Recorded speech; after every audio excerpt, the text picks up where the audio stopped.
Hey there, and welcome back to Utility Sports. If you do enjoy NBA mock drafts, this is the place to be. We are obviously doing a very, very early 2021 NBA mock draft, but obviously we've had some games play out. We just want to kind of play around and see what this draft could potentially look like. So, looking at it right now, obviously Denver and a couple of these other teams might not be in the lottery. The Heat, Raptors, very possible. But just for the sake of this is kind of where it sits right now. So we're going to go with that. Obviously, you see that the Houston Rockets won the lottery. Very, very good for Houston. Obviously, now they've moved on from James Harden. Who is the number one pick for Houston? Yeah, the number one pick here for the Houston Rockets is going to be obviously Cade Cunningham. He has been the best player in college basketball, in my opinion. He was the number one recruit in his class coming into this year. And the freshman for Oklahoma State has been absolutely incredible this season. He has been, basically playing out of his mind. I didn't think he was going to be able to shoot the ball as well. Obviously, I'd watched a lot of him in high school, and it looked like he was going to be a very, driven, lane-oriented player. He's shooting over 38% from three right now for Oklahoma State. That number was even as high as 44, 45% for a little bit of this season. He's averaging 18 points a game, over a block a game, over a steal per game. Defensively, he's been all over the place. And the thing with Oklahoma State's offense is they're not even really allowing him to, isolate with the ball as often as I thought they maybe would with the level of prospect that he is. And instead, they're playing pretty free motion offense, freelance. So his assist number, he's only averaging 4 assists a game. But remember, that's when he's not hunting assists right now. They're not putting him in a situation where he's having a super, super high usage rate. And he's still getting a good assist number. He rebounds the ball well. Really good frame. He's a 6'8" guard. You can't find that. He's got an NBA ready body at 220 pounds. I think that there's almost no way he isn't the first overall pick when it comes to June and July. We've heard a lot of hype around Jalen Suggs. And at this point, do you think that's fair to say that he's in the number one pick discussion at the moment? I actually do not think that's fair to say he's in the number one pick discussion. I do think that he is in that discussion based off what league circles are saying, but I don't think he deserves to actually be there. Yes, he's been playing really well. He's a really incredible scorer inside the arc. But when you're looking at what you're trying to develop for NBA talent, there's at least three, maybe four guys in this class that I think are very likely to be better than him when it comes to the next level. I think that he's going to have a little bit of a ceiling on him. He's a combo guard, yes, but he doesn't necessarily fit either of those positions perfectly. He's not a super great off-ball player at the shooting guard position. I think at the point guard, he's not necessarily a good enough facilitator to be a lead point guard in the NBA. So I think there's a little bit of a question there for me. Defensively, he's very, very good player though. And I still think he's a very good player overall. I just think that this class is so strong and there's some really great guys at the top that I think should be pushing him down a little bit. Absolutely. Now at the number two pick, we have the Washington Wizards. Once again, we were not expecting to see them this high, just considering the Bradley Beal Russell Westbrook combination and considering that they did pay for Russell Westbrook ultimately. Where do you see the Wizards kind of going with this pick? Who is a player that can really make that team work possibly? Yeah, I think that's got to be Evan Mobley out of USC, the big man there. He's averaging over 3 blocks a game right now for the USC team that he's on. He's obviously playing with his brother Isaiah Mobley, and he's just been really incredible this season. He's averaging about 16 points a game, 9 rebounds, and watching him, he's exactly what you're looking for in a modern day NBA big. He's athletic. He can switch out in space. He can catch lobs. He can rim run. And I think there's even some potential for him to offensively turn into a guy who can maybe face up in the mid to low post area. I think that he's got incredibly high potential. And if the Wizards did end up drafting this high, they would be lucky to grab him. He fits perfectly with what they're looking for. They need to grab a big. Thomas Bryant's out for the year now. They had just brought in Alex Len. I think Alex Len will probably be taking some of those starting minutes. The Wizards badly needed a center this past draft. I thought that's where they would go. Obviously, Abdia fell to them. But now they get Mobley here at pick 2. I really love that fit for them, and I think he's a great player. Now we're sitting here at pick 3 with the Minnesota Timberwolves, and obviously the whole D'Angelo Russell, Carl Anthony Towns, that whole thing hasn't really worked in terms of leading to wins on the court. Do you think this is a coaching issue? Do you think this is a player personnel issue? Where do you really shift the blame for this Minnesota Timberwolves team? Yeah, a lot of it is a coaching issue, in my opinion. I had been very vocal that I didn't think Ryan Saunders was the correct hire. Obviously, it is a feel-good story with his dad, obviously, being Flip Saunders, the former coach there.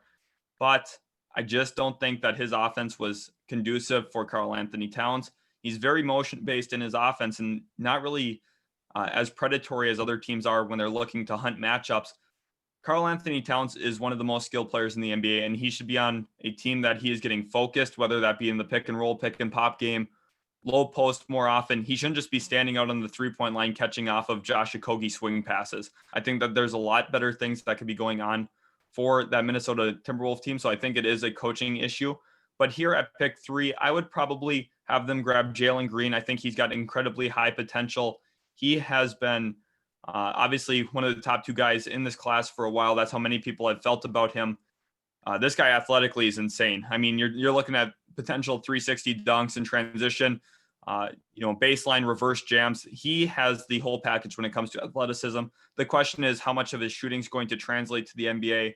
That is kind of his swing skill at this point. However, I think in the G League Ignite team, he's going to showcase himself as a really solid half-court scorer. And the Timberwolves are in a weird spot. I mean, they've got a lot of players. They've filled out that roster. They spent money on Malik Beasley, obviously brought in Anthony Edwards. That's kind of the question here is, do they really go with another guard? And I mean, I just don't know where else they really go. The power forward position's in need, but you shouldn't take a power forward over Jalen Green here at this spot, in my opinion. I think you have to go with the best player available, and Minnesota's going to have to make some moves to figure out this situation. At pick 4, we have the Detroit Pistons. Obviously, a lot of people felt very strongly about their draft as a whole, where they sat as a franchise. Obviously, the Killian Hayes injury happened, and it has just not been, great success for the Pistons so far this year. Yeah, it really hasn't been. And I was one of the people that was really low on the Pistons draft. I thought Killian Hayes was a bad overdraft. I thought they should have went with Tyrese Halliburton. I'd been very vocal about that. Tyrese Halliburton's been a top 3 rookie so far this year. I am proving to be correct in my assessment there on him. So I think for the Pistons, you have to look at the drawing board, and you're going to have to go best player available. And that is Jonathan Kuminga out of G League Ignite. He, in their 2 scrimmage games so far against the veteran G League Ignite roster there, has been absolutely phenomenal. He's led the team in scoring both times. He's a 6'8" wing with incredible length. Very, very athletic player. He didn't get to be seen really a lot during his U18 circuit. Didn't play in a lot of situations that others did with COVID going on and all that. So this is really the first time some scouts are getting to see him. I think he's going to play himself into a for sure top 5 pick with his frame, his length, and what his skill set's starting to prove itself to be. He's going to be a really good player, and I think the Pistons would be on the right track here, grabbing Kuminga at 4.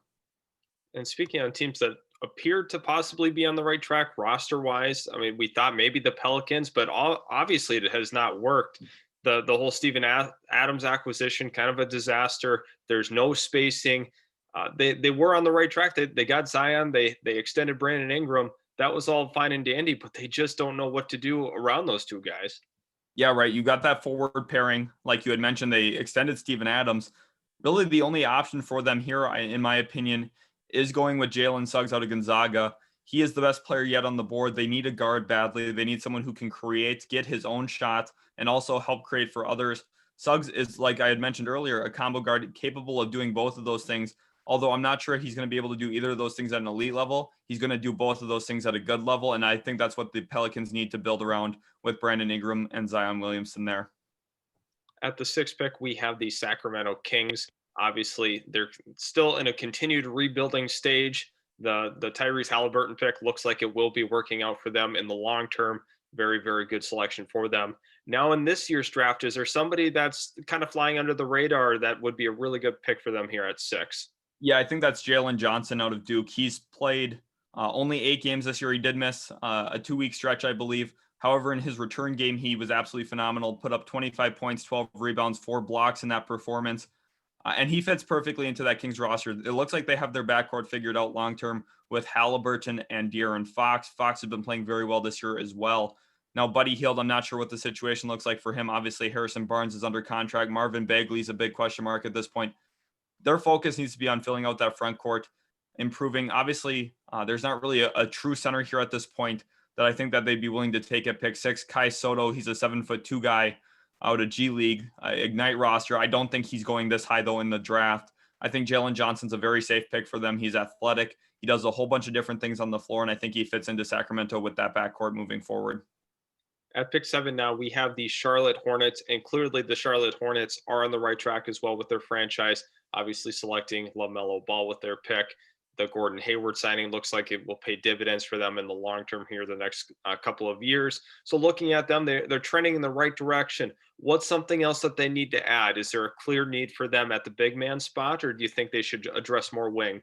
Yeah, there is a clear need at that big man spot, but like I just mentioned, there is not really a true center here that I think that they would feel comfortable grabbing quite yet. Usman Garuba and Kai Soto are the two to watch that maybe could grow and climb the board as the seasons progress here for G League Ignite and also the Overseas U18 League. But at this point, I think they'd actually go with Greg Brown, the forward out of Texas. And my reasoning for that is he is a high potential prospect. He's a guy who can create his own shot at 6'9". Doesn't shoot the best from three, but he does take very tough shots. He looks to get his own. I think for Charlotte, it's going to be all about trying to put guys who can put the ball in the hoop around LaMelo Ball moving forward, and also physical forwards and guys who are very athletic. They want to build out that team with athleticism. We've seen how much Miles Bridges has already improved playing with the ball. That pairing between a playmaker and athlete always tends to be a good one. We've seen that with Lonzo Ball and Zion Williamson as well. I think that's going to be the trend for Charlotte. They're going to look to get more athletic. They badly need a center, but I just think with where they're at in this draft, they can't afford to take one at pick 7. Yeah, you don't want to try to overdraft a center. That's how, I mean, Charlotte has ended up with half of their big men. It's just they can't figure out how to draft a big man if there's no clear guide there. Obviously, they shouldn't go in that direction. I really like that. Greg Brown, the third pick. Now, looking at the 8th pick here with the Toronto Raptors, obviously a team we did not expect to struggle this badly out of the gate. Obviously, not having Marc Gasol, Serge Ibaka has played a part in that. Is there anything else that they could draft at this spot that can really kind of hide some of those issues that they're having right now? Yeah, I think they need to look for a forward, someone who's versatile, gives them a little bit of a different option. OG Anunoby hasn't played up to what his extension has been so far this year. I'm very confident that he'll turn it around, though. Also, Pascal Siakam's been struggling a little bit down the stretch of games this year. I'm actually going to mock Zaire Williams to them. I think that they are going to be content with their backcourt for at least another year. Look to add a forward, someone who's versatile. And Zaire Williams is a guy who can get his own shot off the dribble. He's not shooting very well from the field right now, only 38% for Stanford. However, he is a very capable playmaker. He's a triple-double machine. I think he's going to come into the league, be able to grab rebounds, find assists, and score the ball fairly consistently. And I think he would fit right into Toronto. They like to move the ball around, and he's going to be a guy that's willing to do that. Now with the 9th pick, we have the Miami Heat, and a guy that's still on the board that a lot of people are high on. Obviously, he has had his struggles. BJ Boston. Is this a guy that could potentially fall out of the lottery despite being highly touted out of high school? Yeah, I do think he is going to fall out of the lottery. Actually, at this point, I would almost be willing to bet on that. I still think he'll go in the top 20 picks based off where his rank was and how people are going to feel about his 6'7" frame and ball handling skills. However, the guy's shooting 16% from three, 35% from the field overall. And he's just struggling. And Kentucky's struggling too. That's what really compounds this issue. It's not that he's just struggling, but helping them win. They've been losing a lot. And he's been a big reason why, actually. Defensively, some of his efforts questionable. He gets beat on back cuts consistently. And also, offensively, the struggles have been real. Can't shoot the ball from three very well. He's shooting over 3 times a game from deep and still shooting a horrid percentage. So I just don't think he goes in the lottery anymore. That is the biggest shakeup. Obviously, some people had him going as high as 2 or 3 even in a few mock drafts. BJ Boston, I do not think will be a lottery pick. Now for Miami here, this is kind of weird and uncharted territory because their roster is very filled out. They're a very good team. I don't think that they'll end up sticking up here at this point. But if they did, I could see them going with Josh Christopher out of Arizona State. He's a guy who's able to get his own shot off with ease. They're going to look for long-term backcourt options. Obviously, Goran Dragic could be a guy they declined the team option on next year. And I think they need a couple more creators there. I think that we noticed that in the finals last year against the Los Angeles Lakers. In the half court, they didn't have a lot of guys who could get their own shot off. That was Jimmy Butler, a little bit of Goran Dragic, but when he went down, that's what they needed to find.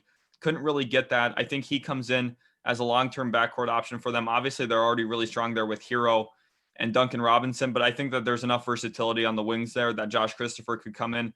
Question for me is he doesn't shoot the 3-ball super well. He's only shooting 29% from 3 at this point for Arizona State. But I mean, this guy can score in the mid-range game. He can get to the rim at ease. And I think that he's going to be a quality scorer at the NBA level.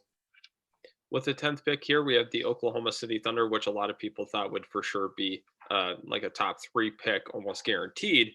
But I mean, they've been hanging around. They've been winning some games. Shea Alexander has been a big reason why they've been able to stay competitive. What could they add onto this team? Obviously, a team with a ton of draft picks to really help either aid the development of Shea Gilgis or just make the team better as a whole. Yeah, this is going to be a really surprise pick. I don't even know if he's going to be very high on the board here on this, but it's going to be Josh Giddey out of the NBL. He plays for the Adelaide 36ers, and he is going to be a double-double, triple-double machine. He's a 6'8" point guard, and quite frankly, he is one of the better prospects in this class, in my opinion. He's 6'8", 205 pounds at point guard, has a really good feel for the game. He's going to be a really nice piece for a team moving forward, and I think Sam Presti is the one who'd be willing to run the risk on him. You might find him best under international if you search that way, because he's going to come in and he can play the point guard position immediately. If he's not even on here, you can just mock Scylla, just mock him. That is Josh Giddey, though, guys. Remember that I am mocking Josh Giddey here 10th overall, and my reasoning is his potential is extremely high. He's got a great basketball IQ. The Adelaide 36ers head coach has already come out and said that he's the best 18-year-old he's seen play in the league. And remember, LaMelo Ball played there. Right now, not a lot of people are taking notice of Josh Giddey. I think he's going to continue to rise through the sport. I feel like I'm the highest person on him right now, and I think there's a lot more room for me to even get higher on him as he progresses in the NBL. I think his potential is extremely high. I like him as a playmaker. I like his all-around game. He's not shooting the best from the field, but I think as he continues to grow there and get comfortable in the NBL, that'll continue to grow, rise as well. At number 11 here, we have the Orlando Magic, and the Orlando Magic have had a lot of issues with injuries to their core players, and it's very possible that they're even higher on this list at the end of the season just because of said injuries. Who's the best player available for them to take? Yeah, there's two guys that really stick out to me at this point. That is James Bouknight out of UConn, and also Scotty Barnes out of Florida State. I'm actually going to give them James Bouknight. However, I think Scotty Barnes makes a little bit more sense for them. I think that they're going to grab Bouknight because of the situation with Evan Fournier. He is in the final year of his deal. I don't really find it likely he comes back. Bouknight's a guy who can put the ball in the hoop. He's averaging over 21 points per game in his sophomore season for UConn. He's really growing actually as a scorer and a passer. I think that he's a guy who's flying under the radar a little bit at this point as well. And I think he can come into Orlando, give them that half-court scoring guard that they need really badly. Obviously, this is a tough year for them. No Jonathan Isaac, no Markelle Fultz. I think that the reason that they go with Bouknight is to fill that shooting guard position long-term next to those other two players. At pick 12 here, we have the Chicago Bulls. Obviously, they're I think they're a team that you could argue is on the rise, but Billy Donovan being there, obviously maybe they're going to be able to change the culture from a losing culture to a winning culture once again. Is there a good player here for them, honestly, to really pair with Zach LaVine? Do you think Zach LaVine will stay long term? What do you kind of think of that situation? Yeah, I do think LaVine will stay there long term. It seems like the team morale is up quite a bit without Jim Boyle in there. Just paying attention to the Bulls, they seem much happier to actually be playing and winning basketball games now at this point.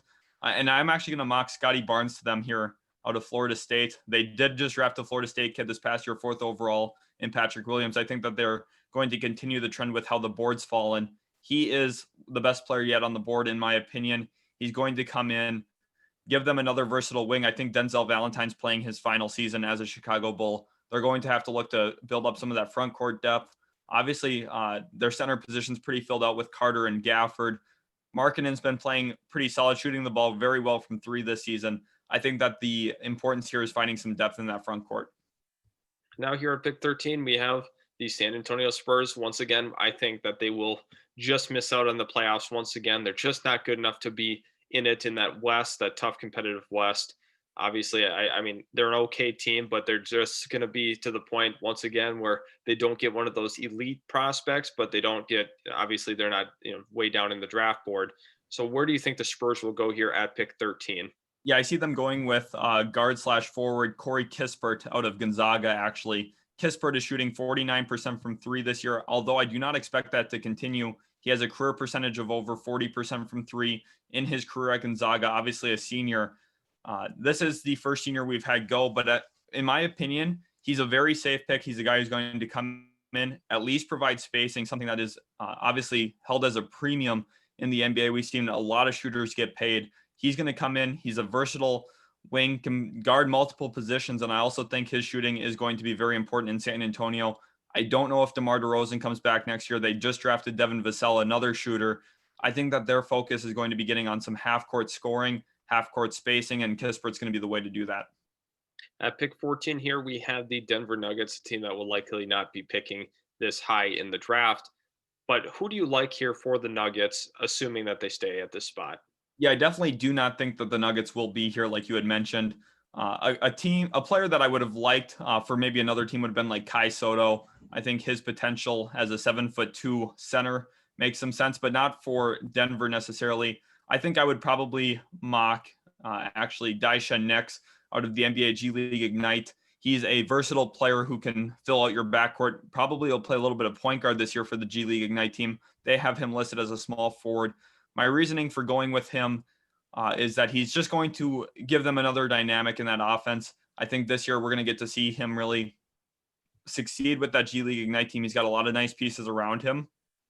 Now, my question is, how often is he going to be able to score the rock? That's something I'm going to have to monitor this year as the G League Ignite season progresses. But we did have 3 of them go here in the top 14 picks. I think that G League Ignite team is very talented. They have a lot of the right pieces. And I think ultimately they're going to be a really fun collection of players to watch. Thanks everybody for tuning in. Also, subscribe if you haven't already. Also, leave a like if you did enjoy the mock draft that you saw today. It is a very, very, very early mock draft, but it's really good to get that out to you and some guys to kind of watch as the season progresses. So thanks for tuning in, and we'll see you in the next video.